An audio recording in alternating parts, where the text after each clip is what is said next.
जिस तरीके से अचानक ये तेवर बदले हैं उसको लेकर के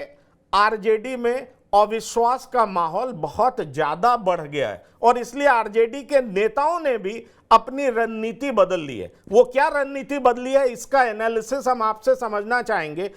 पिछले कुछ दिनों में आरजेडी खुल करके कहने लगी थी कि राहुल गांधी आपके साथ हैं, आप नेता हैं, लेकिन अब आरजेडी ने अपने स्ट्रैटेजी को इस तरीके से बदला है कि ठीक है, नीतीश कुमार भी पीएम मटेरियल है। मतलब आरजेडी हर तरीके से यह चाहती है कि ऊपर ऊपर बोल करके इनको साथ रखा जाए, क्योंकि जो जो चुनाव करीब आ रहा है जाहिर तौर पर इनके पास विकल्प बहुत लिमिटेड होंगे। लेकिन नीतीश कुमार ने भी अपने पत्ते खेलने शुरू कर दिए हैं, इधर से आरजेडी भी अपने पत्ते खेलने शुरू कर दिए हैं। तो इससे आपको आने वाले समय में कुछ ऐसा दिखाई पड़ता है कि कुछ ऐसा भूचाल आ सकता है, भूकंप आ सकता है? देखिए पंकज, भूचाल तो नीतीश कुमार ही डिसाइड करेंगे कि किस वक्त भूचाल आएगा, लेकिन एक चीज बड़ी तय है कि मुझे लगता है आरजेडी में जब मंथन हुआ होगा तो इस चीज को निश्चित तौर पे लोगों ने सोचा होगा कि भाई आखिरकार प्रधानमंत्री पद का दावेदार तो वही होगा या जिसके साथ मैक्सिमम लोग हों या जिसकी सबसे बड़ी पार्टी हो। और दोनों सिनेरियो में नीतीश कुमार, अभी तक नीतीश कुमार का रोल वैसा नहीं आया है जैसा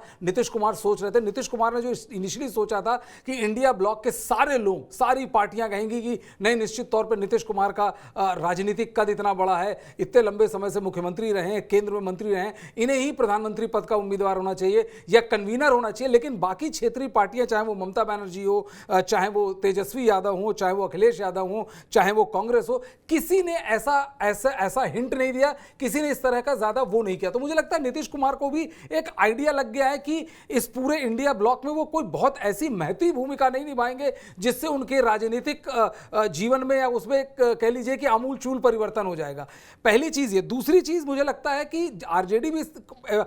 भी बड़े इत्मीनान से खेल रही है। ये एक रियलिस्टिक अप्रेजल तो आरजेडी के पास है ही है कि नीतीश कुमार यदि चले गए तो हम पार्ट 2 क्या करेंगे, इसकी क्लैरिटी मुझे लगता है आरजेडी के पास पूरी तरह से होगी, क्योंकि राजनीतिक दल और जब लालू यादव बाहर हैं, इसीलिए लगता है, मुझे लगता है जिस तरह से सीबीआई लगातार ये दबाव बना रही है कि लालू की बेल कैंसिल किया जाए, लालू का बेल कैंसिल किया जाए, तो इसके पीछे भी एक जो सुनने में आ रहा वो ये है कि शायद ये हो कि लालू एक बार जेल दोबारा चले जाएं तो जिस तरह का जो गाइडेंस, पॉलिटिकल गाइडेंस जो मिल रही है तेजस्वी यादव को, शायद वो बंद हो और हो सकता हो तेजस्वी यादव कोई गलती कर दे।